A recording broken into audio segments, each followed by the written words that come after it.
Welcome, everybody. Marina Crane. Uh, I should name my podcast like what number it is, but it's May the 3rd. And tomorrow is May the 4th be with you.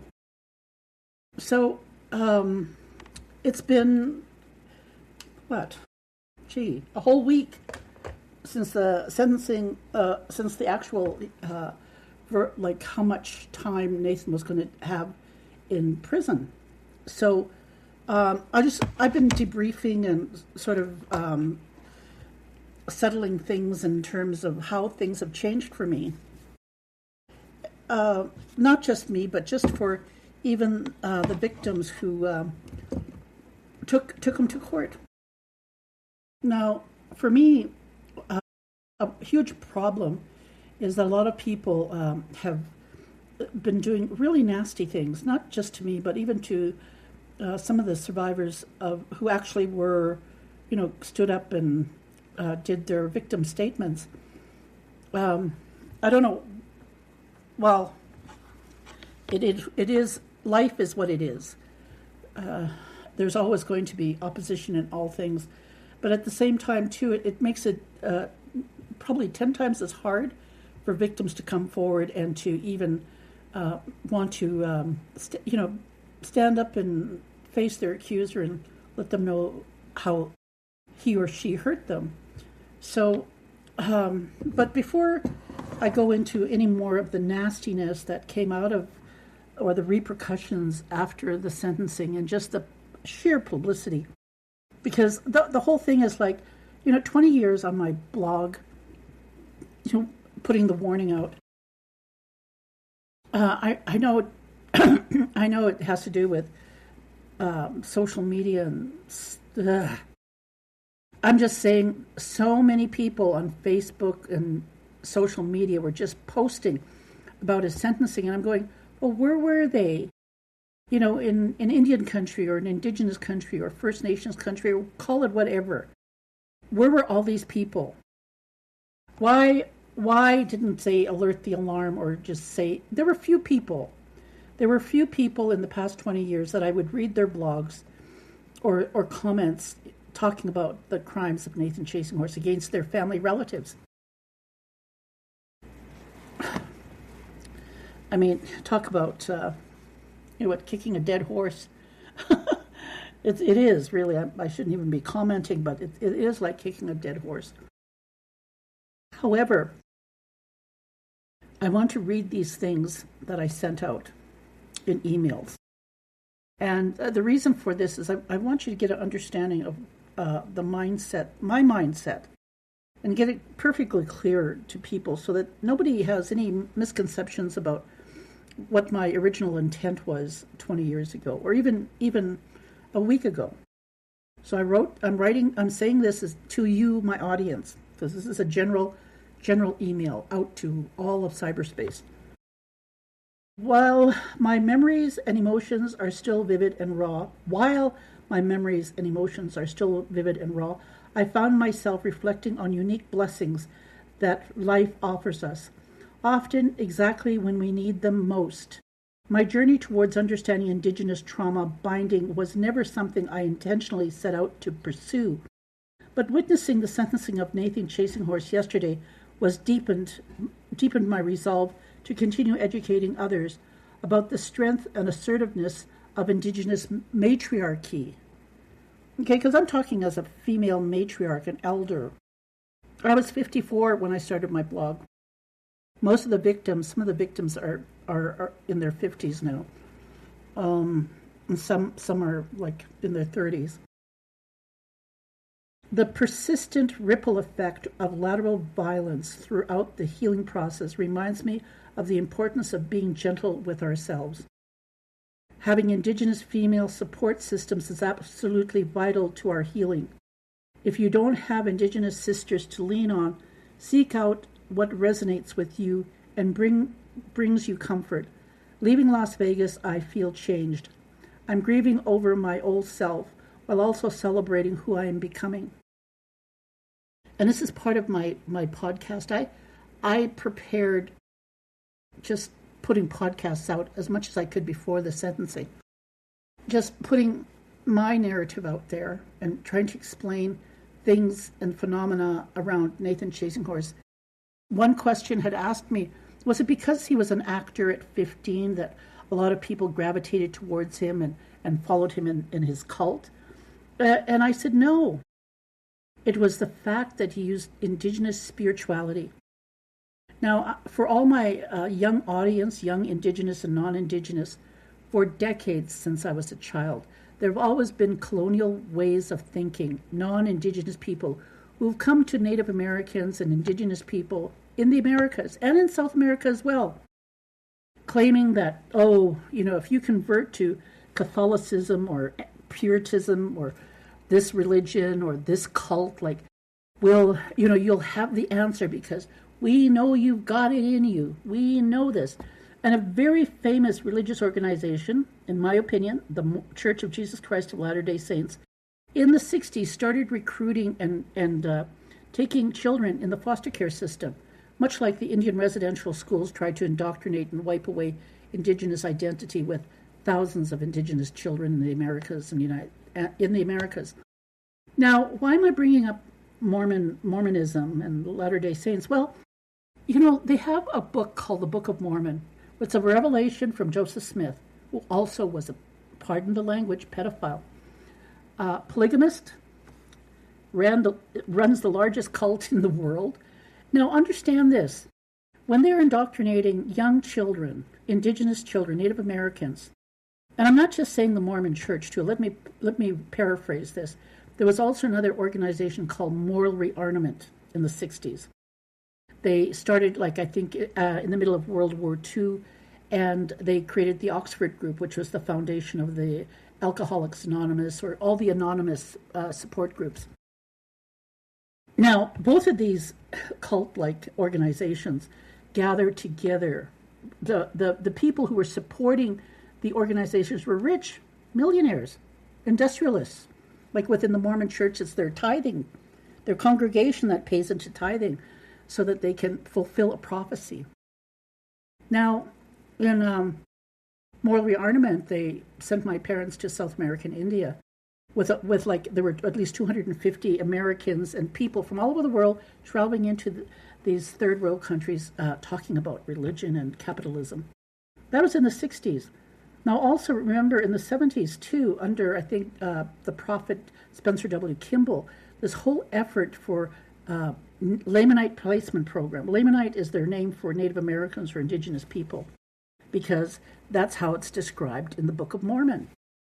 Now, there was also a member of the quorum of the, not the quorum of the 12, but they call another level. There's the prophet and the quorum of the 12, and then the 70s.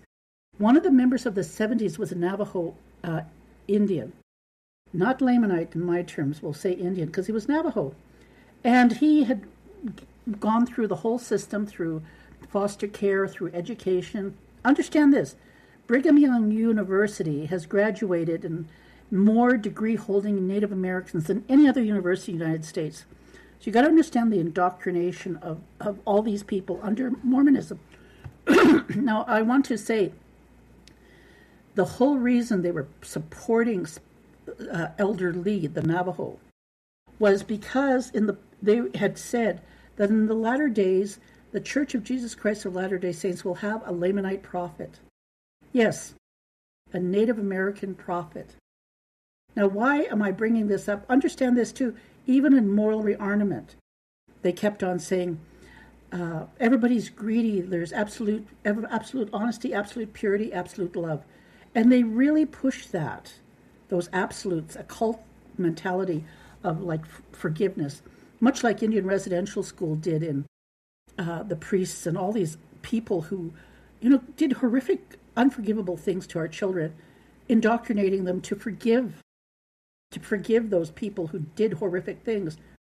And when you're a child and you are based on fear, you're going to believe it because you don't understand consent. So why am I saying this? Well, like I said, they asked me, do you think it was because he was a Hollywood, like he was in Dances with Wolves, that's why people gravitated towards him? And I said, no, it was because he was performing as a medicine man. He was performing and luring people into the shadow effect of performance art. Now, the whole structure was before when he met my family, like a lot of the people have met him, were around him for 35 years, 25 years. I only met him for a few months between 2006 and 2007. However, my family is Mormon. I'm not Mormon anymore, but the thing is, like, just the reality that he'd been around a lot of Mormon people with this whole premise that there was going to be a Lamanite prophet or a Native American prophet, and the hopes of converting him into Mormonism. See, because the reality of it is it's a convert church. And he started at that time being more open about polygamy, like with teenagers in 2007. Prior to that, he appeared to perform as a monogamous male. And at the same time, one of my relatives would collect tithing from him every month to send to him, which is a Mormon practice in the church. Now, again, these are sort of fundamental skills that I believe Nathan Chasing-Horse had acquired from the many Native American people, indigenous people, who'd been indoctrinated for decades by colonial settlers. Like when they say decolonize, this is what I'm talking about. There was a colonizing process going on. And for a lot of younger people who don't understand this is why, for me at 74, as an elder who's gone through all the stages, I mean, really, I know what I'm talking about. I lived in Utah. I have a green card. I've worked there. I've worked amongst generations of Mormon people, as well as, like, I've lived in a city my whole life. Not a city, but on the outskirts. So I'm comfortable around non-Indigenous people. Okay, so I go on. Years ago, this is from my letter. Years ago, while working with youth in northern Alberta, I embraced a guiding philosophy when practicing with the vulnerable seen impossible. Don't give up. Even saving just one person is all you can do. Do it. Sometimes it takes decades to witness the impact you've made, but your influence may ripple through time and lives in ways you cannot immediately see. Healing is possible, whether through the shadow effect or the ripple effect.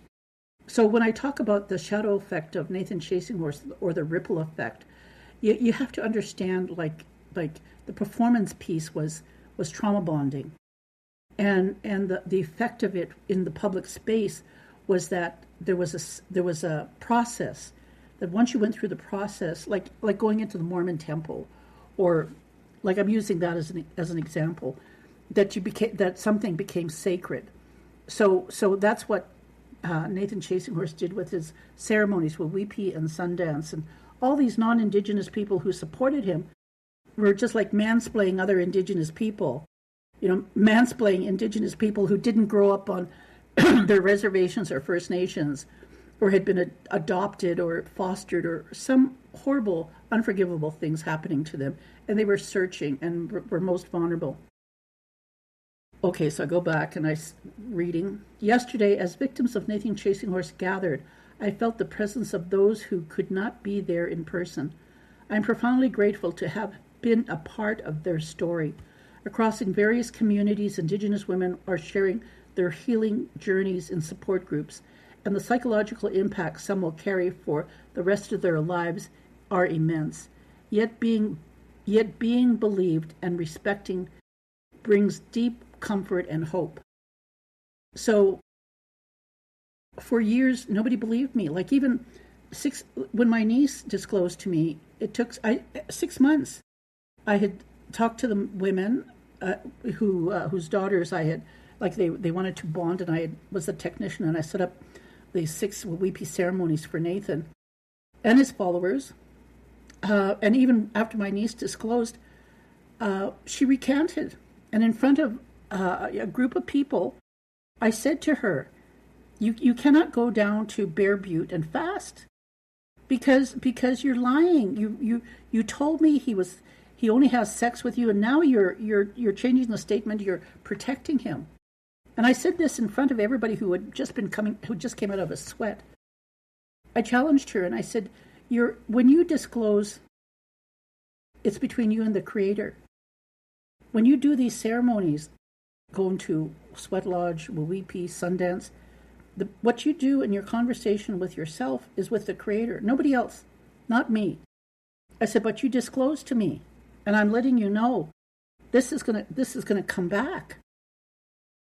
Everything we do with our conversations with Creator is going to come back to us. That's what I explained to my niece. And all I got was like, you're betraying Nathan. I never offered that man tobacco, not once.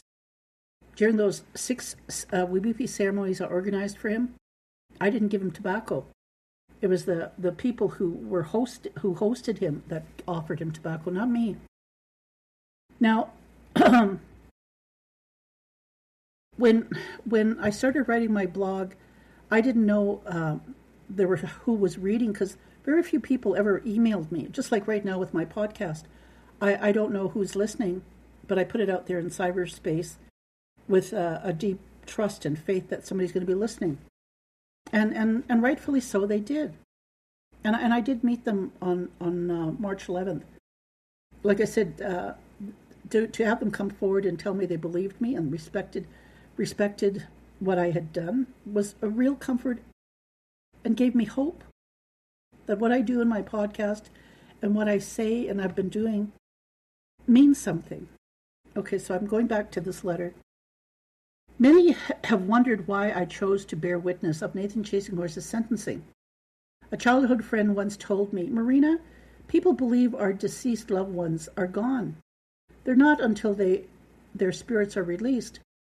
Over the decades, I've listened to stories of high-risk behavior that developed amongst the victims, some trying to end their own lives and others lost to drug overdose. Now these victims can rest. There is nothing keeping their spirits here. Please let us respect their journey, knowing they are finally at peace. With gratitude for all those who walk this path of healing.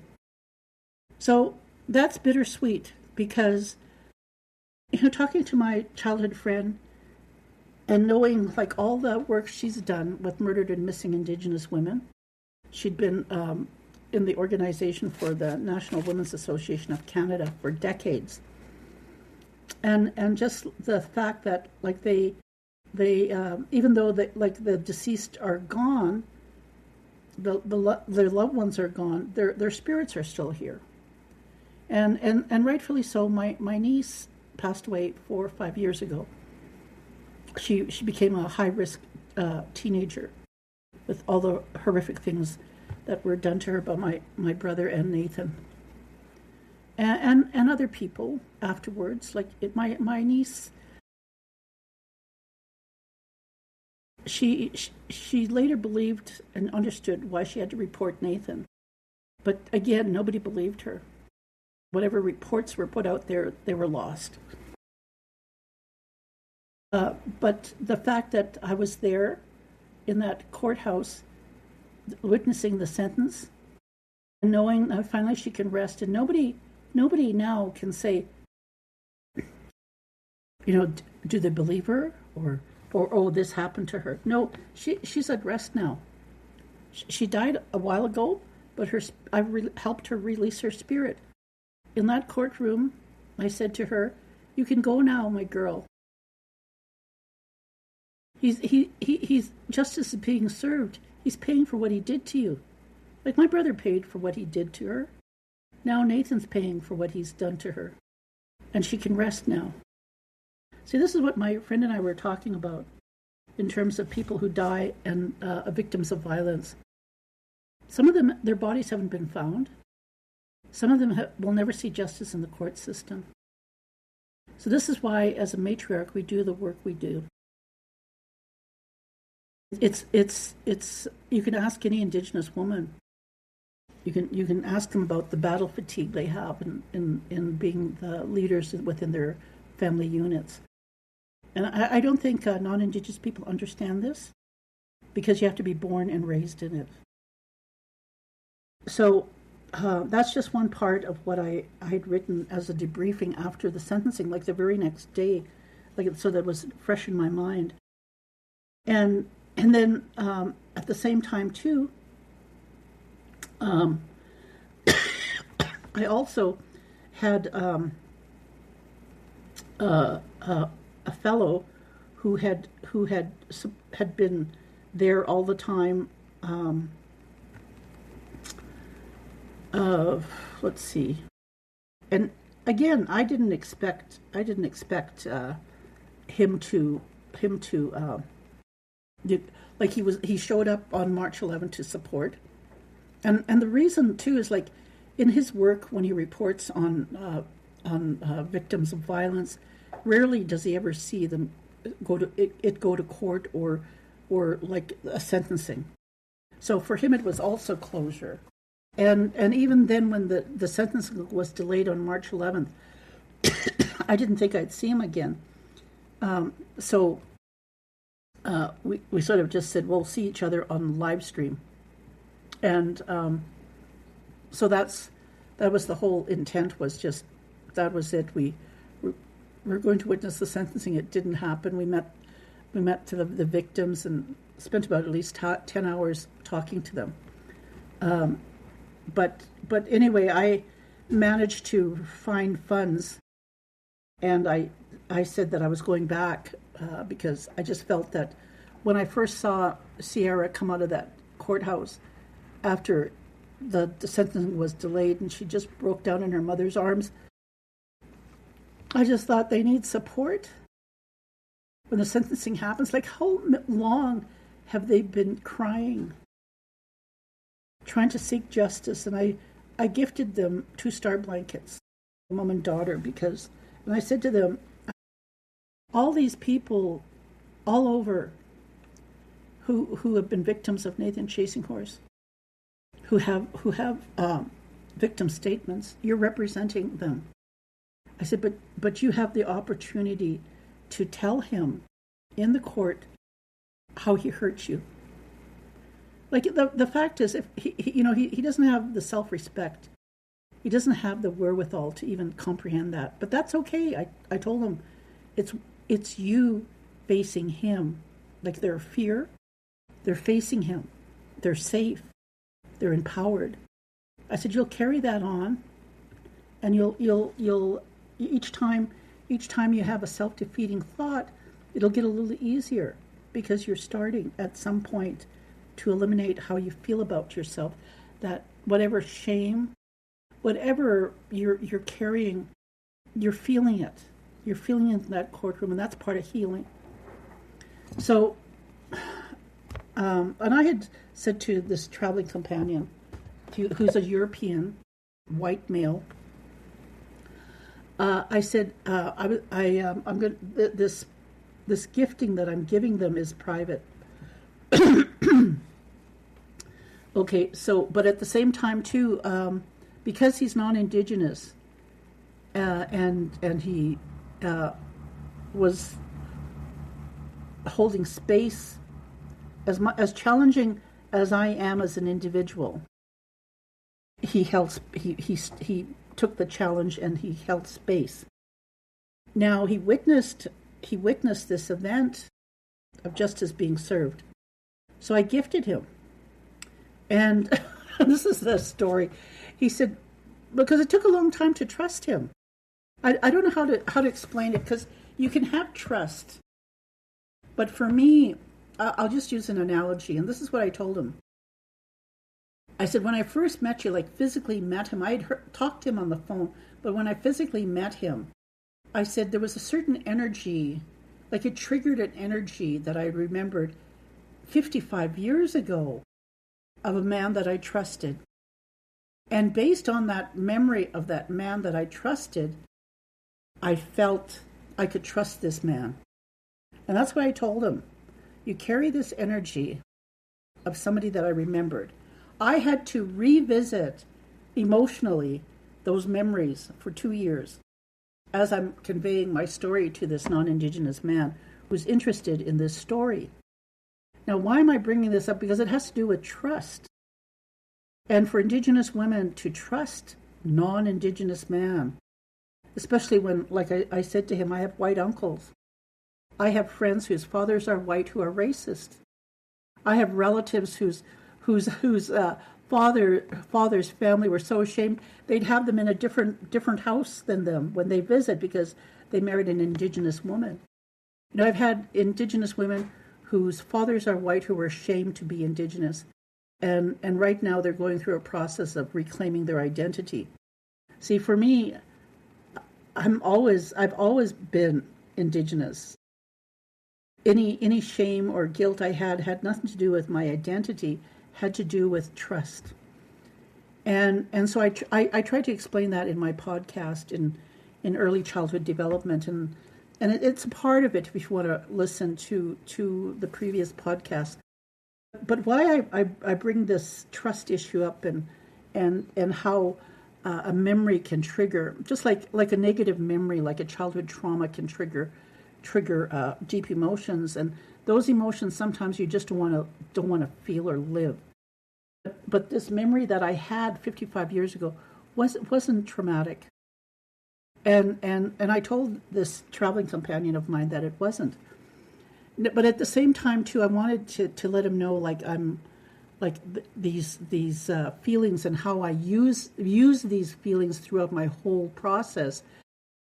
Because my father and dad died in 1978, and the year before that, I don't know. I had a premonition that I needed to change my life, and the year after when they died, I realized like I wouldn't have anybody to protect me, and I thought if I fantasize or if I create an illusion or a delusion of a man that I could finally find in the future, because we can't read the future, that it would be a catalyst or motivate me to do something well or to do something good, like not being sexually active, drinking, or doing drugs. There was this unobtainable person. Well, he's passed away now, but throughout my life I've had different male symbols that I would like limerence, but not in the deepest form of limerence. I gotta stress that when people develop limerence from childhood trauma, it's because they developed it when they didn't understand consent. See, for me, when I was sexually assaulted, I understood consent and I complied to save my life. And the reality of like how bad it is out there for any woman at all. This whole mentality of, like right now, this past month, 60 million men downloaded video on how to drug their girlfriend or their wife and rape them while they're unconscious. Like this mentality for men always having to have sex. And for me as an Indigenous woman, and for me struggling with just understanding the psychology of just getting up in the morning and enjoying life. For me, I haven't been sexually active in 49 years as a way of protection for myself. Women can live without sex forever. I was talking to my sister this morning, and I said, "Do you remember so and so?" And she said, "No, that's before my time." I said, "These were elder women when I was a child, and the grace they held as elder Indigenous women." Like just knowing they were at peace. And for me, that's when I disclose about my sexuality, that's what I believe I carry with me, this peace and this grace.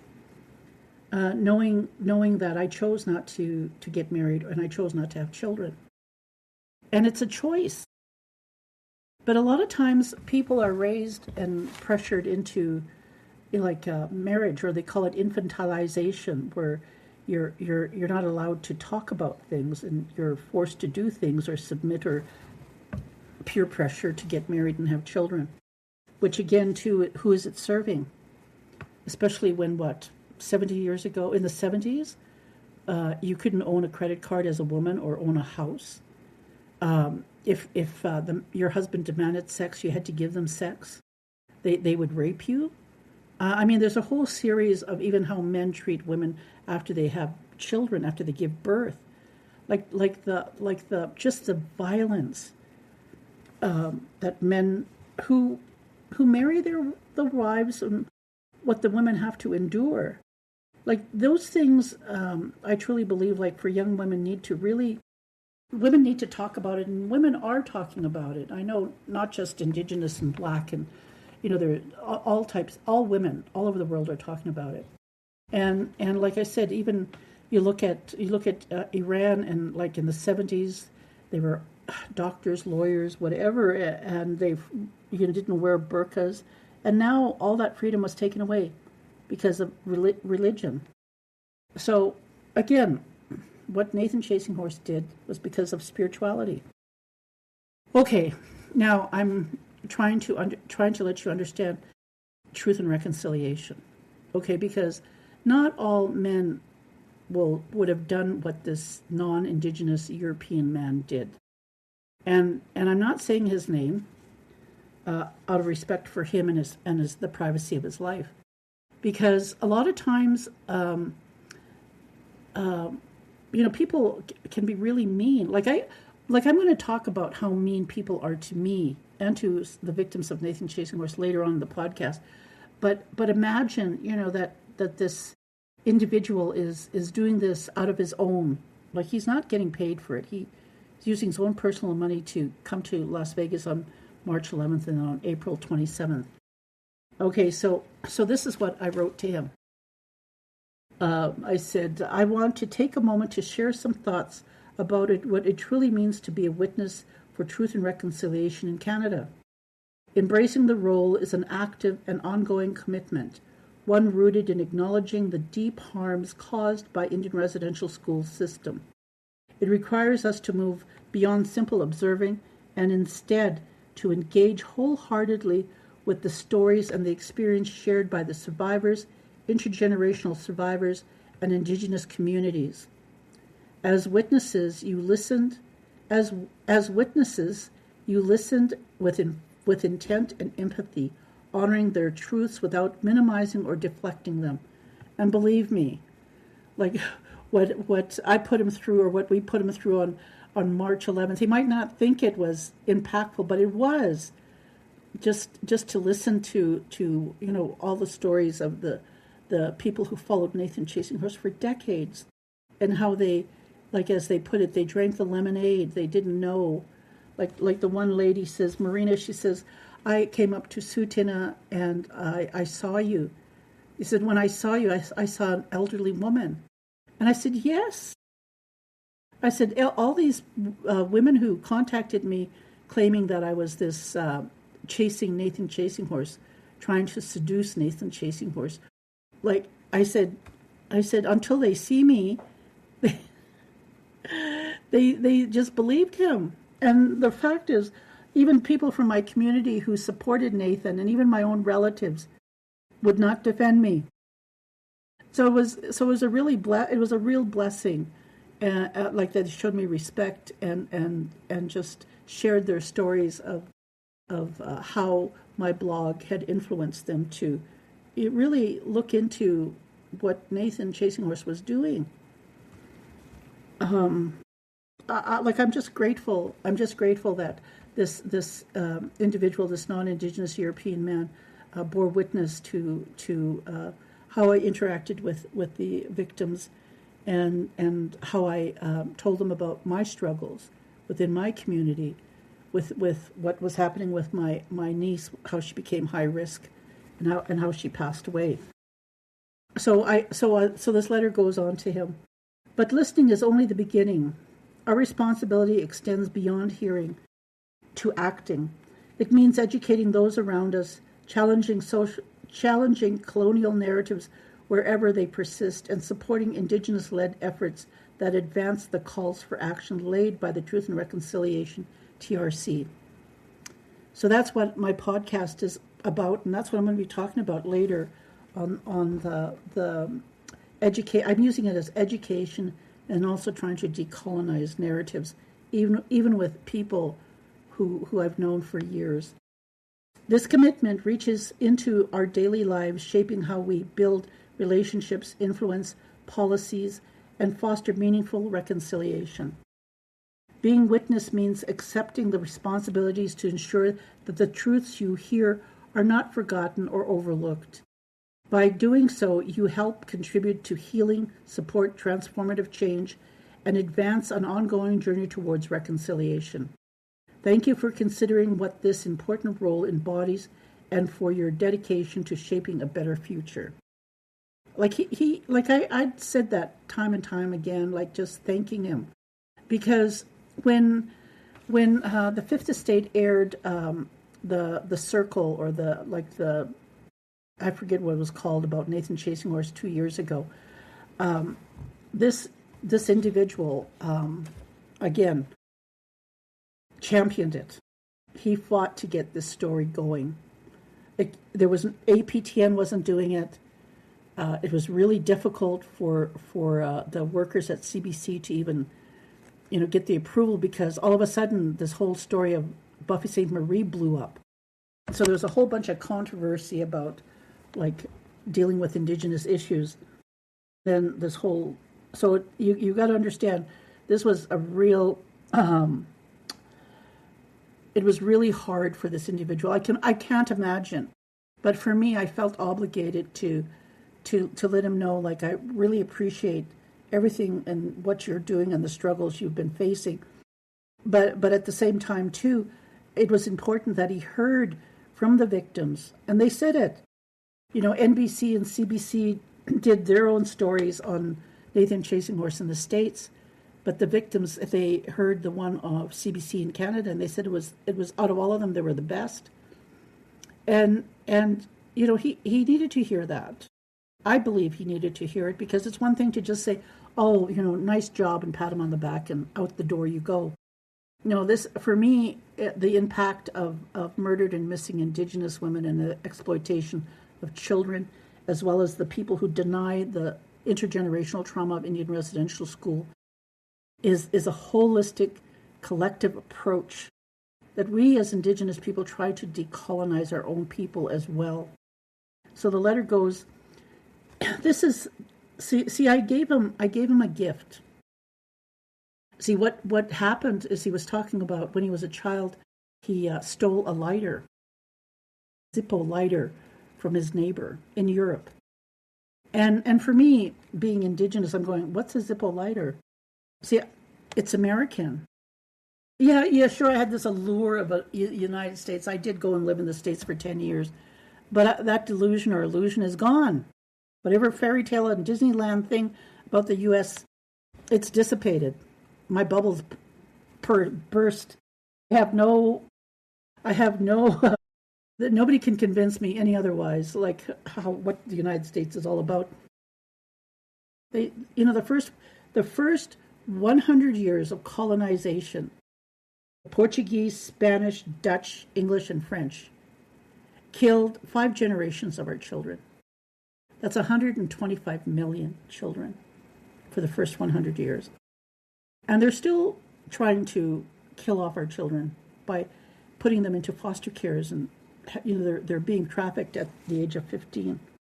And what Nathan Chasing Horse did, using spirituality to captivate his audience, is no different than MRA, that's Moral Rearmament, or the Mormon Church, or any other organization, wherever they are in Europe, United States, any place. This whole ritual abuse has been around, using religion in the form of cults to do horrific things to our children. You can even see rabbis doing that to every part of humanity. This is why when I do my podcast and I talk about cults, it's something that you have to specialize in a certain way. You have to have a certain tolerance or certain open-mindedness. So anyway, he stole this lighter, this Zippo lighter, and he felt bad about it. He says, yeah, I stole this lighter, it was, okay, confess to me. In other words, you still want to earn my trust. So he was talking about his childhood. And again, it amazed me that he was so infatuated with the American way of living that he stole a Zippo lighter. So I bought him a Zippo lighter on March 11th, not knowing why I bought it. It said Las Vegas and had a Saddle Bronc rider on it. And I was going to give it to him in person on the 27th in Las Vegas while I was gifting those two ladies the star blankets. And I locked it up in my safe, and I couldn't find it until I locked it up with my passport. So I found it, and he'd already gone off on his own, and he was coming back to the hotel. So I left it at the hotel registrar's office with his name, and this is what I emailed him, hoping he'd pick it up. And if he didn't pick it up, hey, at least the gesture was there, made the effort. I'd planned all this. It was just what I had planned to do, because it's just part of my, we'll call it my autism, or on the spectrum, or just how obsessive I can be in trying to plan things out. So I said to him, that gift, this is the spirit behind the gesture of my gift giving to you. While the gift may not be a lighter in your hands, it may be a lighter in your hands, the Zippo lighter. For me, it symbolizes your effort and your duty to carry forward and acknowledge what you have witnessed. See, because that's part of being a cohort and an ally. He witnessed the sentencing of Nathan Chasing Horse, and he's documented everything, and he's talked to the victims of Nathan Chasing Horse. He's done the research. All I could offer him was a symbol, a gift, that when he sees this gift, this is part of the Truth and Reconciliation. Thousands of Indigenous people have tried to get forward to people in Canada to welcome them as being cohorts and allies. So that's part of what I had been hoping to talk about in the debriefing after the sentencing of Nathan Chasing Horse, because it's not easy. I was very limited in things that I told him about my life. Like I almost didn't make it to Las Vegas because I was coming down with the flu. On top of that, too, the day before, my sister's granddaughter tried to kill herself. And on the day that I went to Las Vegas, a young man hung himself. Not only that, but even on March 11th, I made sure, like I said to him, I wasn't telling anybody that I was going down to Las Vegas. And when I came back, and just the rumors and the innuendos and the things I had to deal with, because I didn't share who I was going to Las Vegas with. Like, how dare I not share? Word got out that I traveled to Las Vegas with a male, a European. We don't, he didn't have to be European. We could just say non-Indigenous white man. Okay, but how dare I not tell my closest cohorts or friends within my community? Now, understand this. It wasn't. It was just sort of the ripple effect of it all. And I'm going to try to be short and sweet and to the point about lateral violence, especially lateral violence towards me, because people still perceived me as just focusing on Nathan Chasing Horse, when the whole premise is I'm supporting the victims, because I know what it is to be a victim and how to heal, like the whole process of healing and holding trust in your heart. And if people don't understand it, then for me, I've got to put boundaries down. Okay, so here's the gist of it. This European came in on his own dime, and I was having tea with him, and one of the ladies who knew this acquaintance of mine, I said, "Don't tell her that I'm going to Las Vegas. We'll give her a name. We'll call her Sally." So I said, "Don't tell Sally, your boss, that I'm going to Las Vegas." I said, I'm not letting anybody know. And I introduced her to this traveling companion. Now, and that was it. Came back, like the whole point was, like, I came back and Sally was just like, "You didn't tell me you went to Las Vegas." And I went to an elders meeting, and then she had sent me, she took photos off of her camera and sent it to me. Now, there's a story behind those 5 photos she sent, and the thing is, like, prior to going down to Las Vegas, I had attended a meeting, and again I had this. I didn't understand this until as I said, like, I attended the meeting, and it was a very hostile meeting, and I did say to the people, I said, I realize that when I do go to these meetings, people have to protect me because I'm an Indigenous elder. A lot of young Indigenous women who have unresolved trauma project their hate. Maybe they haven't resolved issues with their grandmother, their mother, their sister, their auntie. I said, but I don't know them. I'm a stranger. But when they come into that space and I'm supposed to pray and they project their hatred onto me, I said, and people who are in the meeting see it, they need to protect me. They don't. Indigenous elder men don't get that same. Don't get that same. I had talked to one of the Métis liaison people, and I said to him, "Did you see what they did to me?" And he said, "Yes, any elder would have walked out." So I conveyed this to Sally, and so after I came back from Las Vegas, she sent me a clip from this woman who had been in that meeting, who was projecting all this hate towards me, and we'll call her what will we call her? Shelley. Okay, Sally and Shelley. Okay, so Shelley had a Facebook with 7,000 followers, which Sally took a photo of, and this is what Shelley said. And she's mentioning my brother. She said, this Crane pushing his way into space where he should be banished, disgusting as F. I know what he did to Roberta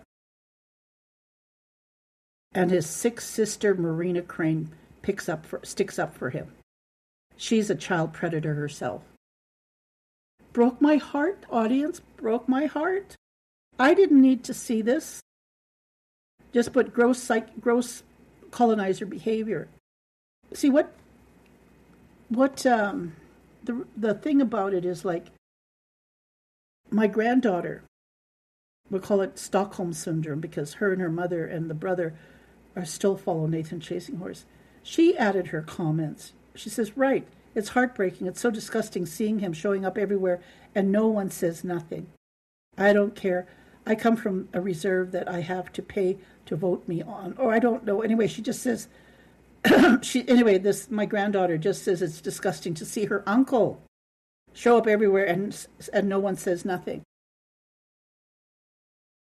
She says, I know how isolating it can be, but after this long, it's like, she says, I appreciate you.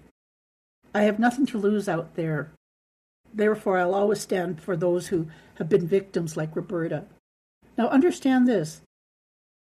Do these young women even know everything that I've done?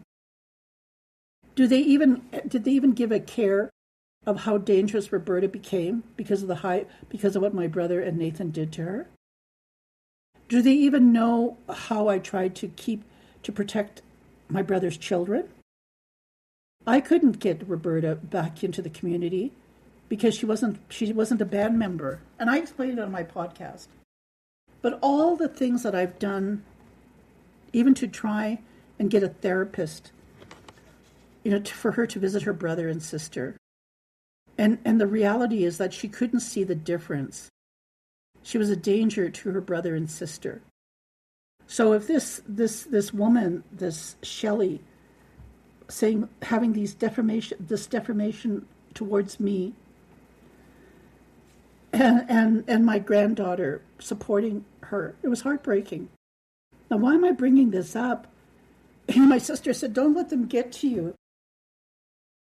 I sent this off to my traveling companion. I said, "This is what I witnessed afterwards." But see, I didn't tell him the whole story.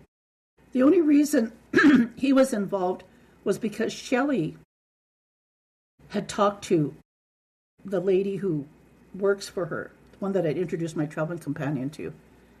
She had told her that I had been with this European guy, and that's all she knew about me going to Las Vegas. Okay. All Shelley had to do was ask me, but she didn't. She wanted to hurt me because I didn't disclose to her that, all my secrets about going to Las Vegas. And rightfully so. This is my life. But did she respect it? No. Instead, she knew she was going to hurt me. Had no, this Machiavellian, no regard to the pain she was going to inflict on me. Like I said, like my sister said, Marina, don't let this Shelley woman say anything of this Sally person. I said, no, I'm no longer acquainted with her, because she deliberately did this to hurt me in a time where, I'm grieving over my niece Roberta because of the sentencing. I couldn't reach out to Roberta. Child and Family is under provincial care. She was under provincial care in the city. My brother and my other niece had access to her, but if they had an emergency shelter and an emergency group home for her here in my community, run by our community under sovereignty, people in the community would have helped her. They would have known when my brother or my niece were interfering with her. I would have had access to her. We would have had access to her nieces and nephews. We would have helped her heal. Because it takes a whole community to heal one high-risk child. This is why I do my podcast. But does this woman understand? Did she even care? I had to call the police and the tribal police. And they told me that it was up to Shelley to post it. And she wouldn't. She wouldn't post anything about, to Facebook that what the slander that that this woman was dishing out to me. So I just stopped being friends with her, because I know, I don't need this. I need to put some boundaries down. I need to have someone who respects me and knows that, what they're doing to me is hurting me. Now, that's just what I experienced on March 11th. And that's only because I was traveling with a man. See, I've been single my whole life. Part of the problem with me yelling fire, fires for 6 months with Nathan Chasing Horse was this woman who sent those pictures, who I'm no longer friends with. I told her. She didn't believe me. So this Machiavellian, thing to hurt other people, as long as she's fine and her, everything, I try to get across to Indigenous women, especially Indigenous women who are narcissistic and Machiavellian. You're more of a danger to your children and your grandchildren. Healing takes a lifetime. And for me as an elder, I don't have a lifetime to be friends with her. Now, again, my traveling companion didn't understand this. Didn't understand the repercussions and the challenges that I faced in just keeping my life private. I told my sister that too. I said, people just think that I'm out there to go to see Nathan Chasing Horse. I said I'm there for victims. I said I've been always there for Roberta. I was there right when she told me what he did to her. Tried to get her help. And so I started writing my blog, hoping, because I knew she was on social media, that she would hear me and she would listen, but she didn't. She eventually tried to press charges against Nathan, but like I said, those went nowhere. And she ended up dying from an overdose. So yes, I asked to have her soul released. I told her to go, leave. Everybody who's hurt you, that started you on this self-defeated path, have justice is served now. You can go into the great mystery. Enjoy your life, your new life. So I come back. So while I'm in Las Vegas again, I don't tell anybody. Then I get another email, another text from another Indigenous woman. And she says to me, I hope, I hope, you're listening and you're not taking it too hard in what I'm saying, but we'll try and do this here. Says, Marina, I can't believe you're in Las Vegas. Well, Marina, what's the verdict for that creepy loser you went to go see? I wouldn't spend a penny on someone like that creep after what he's done to my relative. Marina, I wouldn't care less if this man died. I don't know him, but Marina, seems like you enjoy this thing you're doing, so I'll leave it there. You know where I stand regarding this person. And I said to her, I met people like the survivors, and they're showing me respect. Wow, you made friends, she says. I said, yes. I said, and, I'm there to support a friend. Wouldn't you support me? And she says, Marina, I worry about you being down there alone. It's not good. It's good you meet people down there. Enjoy yourself. Like I said, we're getting old. Laugh out loud. So what's conclusion on this person? You're moving forward? Was Kayla one? Anyway, I won't mention. Down there too. And I just thought, I'm not going to answer her. Like really? Two people, I've had to put boundaries down, and all because I chose to witness the sentencing of Nathan Chasing Horse. Now, in conclusion, even one of the victims too. I hope someday I'll have her on my podcast. But even too, when after the sentencing, even too lateral violence. She called me and she was talking to me about the lateral violence she was experiencing from people too. It's one thing that as a victim you have courage to do something and confront your abuser and put them in prison for life. But to have people try to slander you, like lateral violence within Indigenous communities, especially from other women, we have to do better, women. We have to. Our children, our girls are depending on us. I can handle all this because I've lived many lifetimes. I have the ability to do podcasts and have narratives. But what is it like for a child who has people accusing them or looking at them differently? We really need to have a lot of trained people to be there present for these children who are victims. We cannot just look the other way and think that it's not affecting our child or not affecting us. But I wanted to share that, and again, I wanted to let people know that the whole reason in my ceremony, when my mother passed, I did Wiping Away Tears ceremony and Releasing Soul ceremony. And the whole point is the relationship I have with Creator. I will face my Creator like everyone will, and I will stand and bear witness to what I've done because it is important for me to do that for my late mother, so her soul could be released, so she can go up into the Milky Way, into great mystery. That's what I did. My niece died 4 years ago. I couldn't attend her funeral, but going there, witnessing, and knowing Nathan Chasing Horse knew who I am. He discredited me for decades, telling his followers not to read my blog. And whatever influence I had for them to write anything so that the police could read it and arrest him. More power to them. More power to them. And for all of you out there who are struggling, find your group of support. Talk to legal representation. Do what you can, because it's important.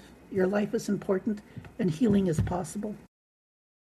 So, that being said, such is life. I'm just grateful for my traveling companion, and for all the invisible helping hands out there. Life's not easy. Like I live by myself. I think we all have addictions, and some people just are addicted to work.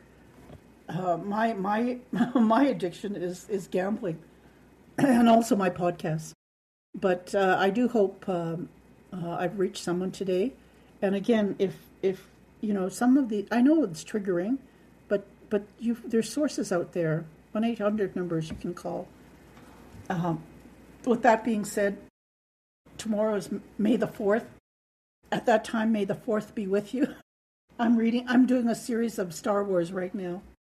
Okay, thank you. And what can I say? I'm just processing everything. It's been, like I said, a week, and my life has changed. A lot of people just knew me around Nathan Chasing Horse the past 20 years. And other people who knew me before, they said, well, Marina, you've been by yourself. You've always struggled, even without your family support.